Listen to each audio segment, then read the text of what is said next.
على أهل البدع والأهواء، أهل البدع العقائدية وأهل البدع السياسية. أنا أقول بيننا وبينكم السلف، بيننا وبينكم الكتب، كان فيقول البدع بيننا وبينكم. 32. Oh, masuk ke muka surat 32. Tak, setengahnya. Wa qala rahimahullah, Imam Abu Amr ibnu Shalah mengatakan, wa idzan tahal amru fi ma'rifati sahihi ila ma kharrajahul a'immah, apabila urusan ini telah sampai kepada yaitu pengetahuan tentang mana yang sahih, apabila pengetahuan hadis sahih itu sampai kepada hadis-hadis yang diriwayatkan oleh para imam fi tasonifihimul kafilah bibayani dzalik, di dalam karya-karya tulis mereka yang menjamin untuk menjelaskannya, bukan karya yang bercampur semuanya masuk, tapi yang memang penulisnya menjamin akan menjelaskan isinya. Kama sabaqa dzikruh, sebagaimana telah berlalu penyebutannya di dalam buku beliau tentunya. Fal hajatu masatun ila tanbih, maka hajat itu sangat mendesak untuk kita membuat peringatan ala aqsamihi bi'tibari dzalik, tentang jenis-jenis hadis sahih dari sudut pandang itu tadi, dari sudut pandang karya tulis para ulama. Maka yang menduduki level pertama hadis macam mana? Fa awwaluhuma sahihun akhrajahul Bukhari wa Muslimun jami'an. Yang pertama, yang paling tinggi kualitinya adalah hadis yang diriwayatkan oleh Bukhari dan Muslim semuanya. Betul-betul kedua-duanya meriwayatkan, seperti hadis yang ma'ruf itu ya, innamal a'malu binniyat. Wasani sahihun infarada bihil Bukhari. Level kedua adalah hadis yang sahih yang mana Bukhari menyendiri, an Muslim, tidak yaitu Muslim tidak meriwayatkannya. Ini yang dibahas di dalam sahih mereka, bukan dalam kitab yang lain, tapi dalam kitab sahih. As-salits sahihun infarada bihi Muslimun anil Bukhari. Level ketiga, hadis sahih yang Muslim menyendiri dengannya, yaitu tanpa periwayatan Bukhari. Ar-rabi, level keempat, ini semuanya sahih tapi bertingkat-tingkat. Sahihun ala syartihima lam yukhrijah. Sahih tidak ada dalam Bukhari, tidak ada dalam Muslim, namun sesuai dengan syarat Bukhari Muslim. Rawi-rawinya memang rawi yang masuk di dalam kitab sahih mereka berdua dengan syarat-syaratnya, walaupun mereka berdua tidak meriwayatkan itu. Baik. Misalkan apa, dalam kitab Al-Ilzamat punya Ad-Daruqutni, dan di sebagian Mustadrak punya Al-Hakim. Baik.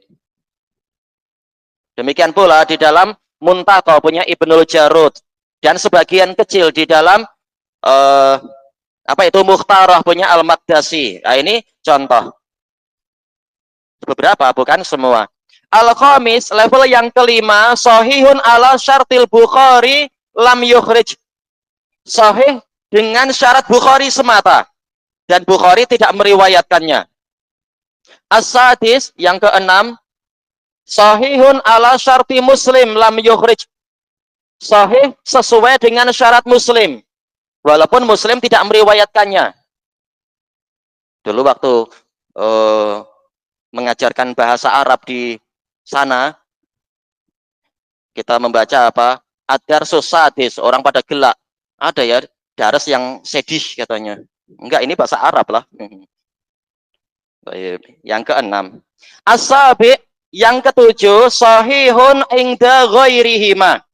Sahih menurut selain Bukhari Muslim, walaisa ala syarti wahidin minhuma. Dalam keadaan tidak sesuai dengan syarat Bukhari Muslim, tapi memang memenuhi 5 syarat hadis sahih itu. Baik. Maka ini juga dikatakan sahih, sebagaimana yang tersebar di dalam Sunan Sunan An-Nasai ataupun yang lainnya.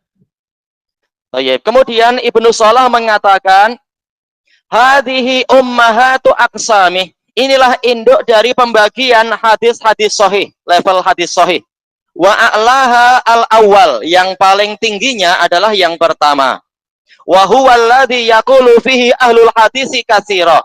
Dan inilah yang sering dikatakan oleh para ahlul hadis, sahihun muttafaqun alaih.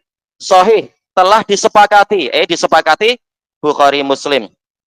Yutliquna dzalik wa ya'nuna bihi ittifaqal Bukhari wa Muslim. Mereka mengucapkan lafaz tadi dan yang mereka maksudkan adalah kesepakatan Bukhari Muslim. Latifaqal ummah, bukan kesepakatan seluruh umat, tapi cukup Bukhari Muslim alaih. Lakin natifaqal ummah alaihi lazimun min dzalik. Tetapi kesepakatan umat terhadap hadis tadi itu adalah menjadi konsekuensinya. Karena kalau Bukhari Muslim telah bersepakat, maka konsekuensinya seluruh umat ini bersepakat. Kecuali yang tidak bangga menjadi umat Muhammad, yaitu siapa? Orang-orang Syiah yang sering mengkritik hadis Sahih Bukhari dan Sahih Muslim. Wahasilun ma'ah, kesepakatan umat itu telah terbentuk bersamaan dengan kesepakatan Bukhari Muslim. Litifaqil ummati ala talaqi mattafaqa alaihi bil qabul. Karena umat ini telah bersepakat untuk menyambut apa yang disepakati oleh mereka berdua dengan penerimaan. Makanya ini ijma secara globalnya, sudah terbentuk ijma.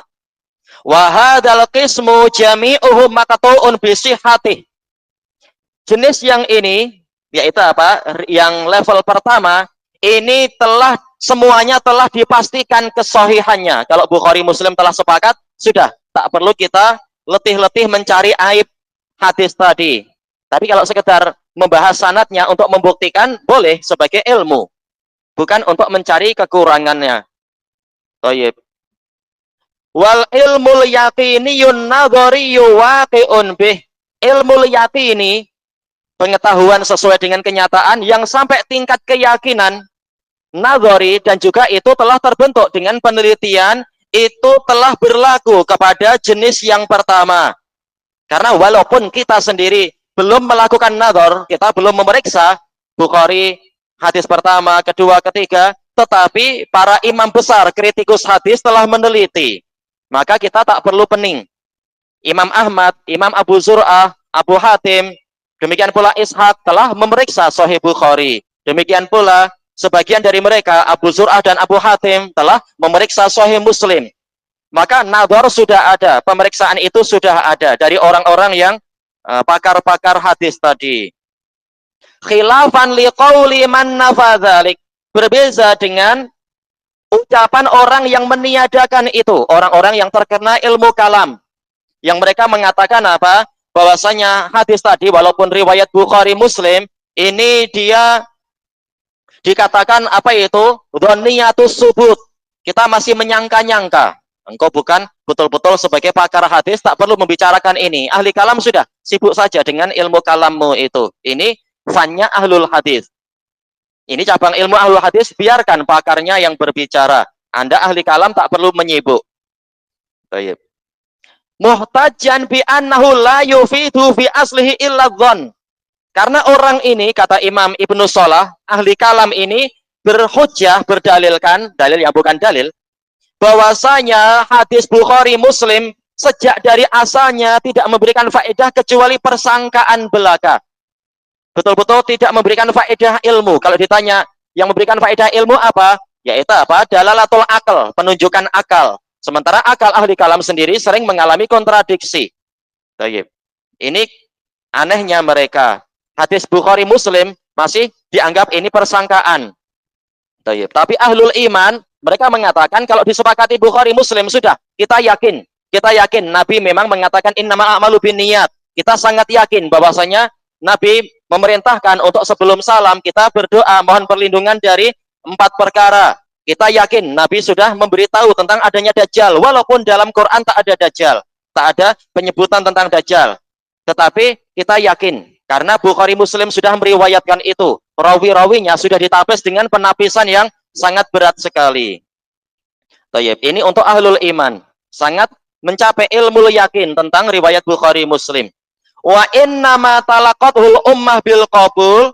Nah, orang ini yang terkena ilmu kalam, dia mengatakan, hanyalah umat ini menyambut riwayat Bukhari Muslim dengan penerimaan, li'annahu yajibu alaihimul amalu bidzon.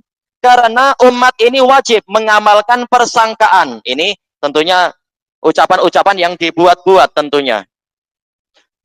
Adapun pembahasan apakah kita wajib beramal bidzon, ini pembahasan di dalam usul fikih dan fikihnya. Kalau mencapai ilmu yakin wajib diamalkan. Kalau tak ada ilmu yakin tapi yang ada hanyalah dalalatul dzon, maka boleh diamalkan karena la yukallifullahu nafsan illa wus'aha. Allah tidak membebani suatu jiwa kecuali sesuai kemampuannya. Hakim tidak tahu betulkah orang ini mencuri, tetapi dia dibebani untuk beramal sesuai ilmunya. Bahwasanya kalau ada persaksian satu saksi yang adil atau mungkin dua saksi yang adil alal khilaf, minimalnya berapa saksi terhadap pencurian, maka ya sudah, dia menghukumi dengan itu selama pencurinya tidak mampu mendatangkan hujah yang membatalkan persaksian tadi. Ini contoh amal bidzon, wajib diamalkan selama amal bil yakin tidak didapatkan. Tapi sementara sekarang yang diinginkan ahli kalam adalah bahwasanya seluruh dalil dalam Bukhari Muslim itu semuanya dzon.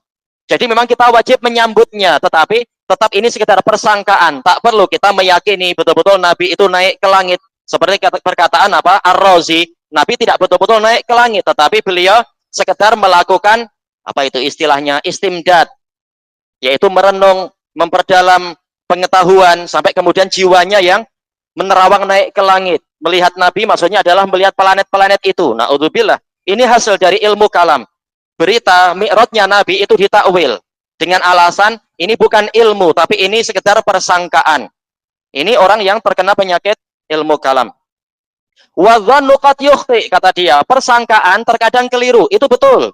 Tetapi persangkaan siapa? Persangkaan saya dan Anda terkadang keliru. Tetapi periwayatan para rawi yang siqat yang tidak diselisihi rawi siqat yang lain ini adalah yufidul ilm. Sebagaimana kita nanti di waktu, ya bukan tak harus nanti ya, tapi setiap kali kita berpuasa, tidak wajib setiap kita naik ke bumbung, kemudian melihat matahari sudah terbenam belum. Cukup dengan satu orang muadzin, tahu-tahu kita berlomba-lomba untuk minum lai cikang, atau tak tahu makan apa yang lain. Tanpa kita mengatakan, oh ini dzon code, oh tak tahu ya, tak. Kita langsung yakin, ah ini sudah adzan, sudah, kita minum aja. Yang adzan ahli sunnah, bukan yang adzan adalah orang yang sembarang-sembarang. Maka terbentuk ilmu. Kembalinya kepada kesikohan orang yang menyampaikan berita. Qal waqad kuntu amilu ila hadza wa ahsibuhu qawiyya. Kata Imam Ibnu Shalah, dahulu kala saya condong kepada pendapat tadi, bahwasanya hadis yang disepakati Bukhari Muslim ini hanya memberikan persangkaan, tidak sampai memberikan faedah ilmu dan keyakinan. Dan saya menyangka itulah pendapat yang kuat. Summa banali annal madhhab alladhi ikhtarnahu awalan huwa sahih. Kemudian menjadi jelaslah bagi saya bahwasanya madhab yang kami pilih dahulunya tatkala Abu Amr Ibnu Shalah belajar kepada ulama salaf sebelum beliau belajar kepada ahli kalam setelah itu, justru itulah yang benar. Para salaf mengajarkan bahwasanya apa? Berita orang sikoh ini yufidul ilm. Dan itu ijma, dinukilkan ijma oleh Ibnul Qayyim di dalam kitab beliau As-Sawa'iqul Mursalah, ijma'nya para sahabat dan tabi'in. Itu ijma' qadim, sebelum ilmu kalam mulai meracuni pemikiran umat. Li'anna dhanna man huwa ma'sumu minal khata' la yukhti. Karena persangkaan dari orang yang terpelihara dari kekeliruan itu tidak keliru. Makanya walaupun Nabi menyangka, tapi beliau maksum dari kekeliruan, maka tidak mungkin itu keliru. Jadi tidak semua dzon itu yukhti. Wal ummah fi ijma'iha ma'sumatun minal khata'. Nah, sekarang pembahasan bagus. Umat di dalam kesepakatan mereka maksum, terpelihara dari kekeliruan. Sementara umat sudah bersepakat bahwasanya riwayat Bukhari Muslim, riwayat yang disepakati Bukhari Muslim itu pasti benar. Berarti apa? Berarti ini yufidul ilm, bukan lagi dzon. Walihada kanal ijma'ul mambani ala ijtihad hujjatan maqtu'an biha. Maka dari itu ijma' yang dibangun di atas ijtihad itu adalah hujjah yang wajib dipastikan. Ijtihad dengan apa? Syarat-syarat ijtihad yang sudah terpenuhi, bukan Orang sembarang-sembarang tahu-tahu mengatakan saya ijtihad. Wa aksaru ijma'atil ulama kadzalik. Mayoritas dari ijma' ulama polanya seperti ini setelah ijtihad. Dan ijtihad ma'ruf sebagaimana dijelaskan oleh Ibnu Badron, itu adalah badlul wusu' hatta yash'ural mujtahid bi ta'ab wal kalal. Jadi yang dikatakan ijtihad sebagaimana dijelaskan oleh Ibnu Badron Al-Hambali rahimahullah, yaitu si mujtahid bersungguh-sungguh untuk mencari hukum dari suatu perkara sehingga mencurahkan kerja kerasnya sehingga merasakan kalal wa ta'ab, sampai merasakan letih. Jadi bukan sekedar membaca 1-2 buku terus ijtihad. Belum, itu bukan ijtihad. Baik, maka kalau sudah bersungguh-sungguh mencari dalil dan dia adalah pakarnya, maka ini boleh dipastikan selama tidak ditentang dengan ijtihad yang lain. Kita habiskan sekalian ya kalam Imam Ibnu Shalah. Wa hadhihi nuqtatun nafisatun nafi'ah. Dan ini adalah poin yang sangat berharga dan bermanfaat. Nuktah. Kalau nuktah itu titik poin biasa, tapi nuktah itu adalah poin yang penting. Nafisah sangat berharga, nafi'ah bermanfaat. Wa min fawaidiha, termasuk dari faedah pembahasan ini adalah al-qaulu bi anna man farada bihil Bukhari au Muslim mundarijun fi qabil ma yuqta'u bi sihhatih.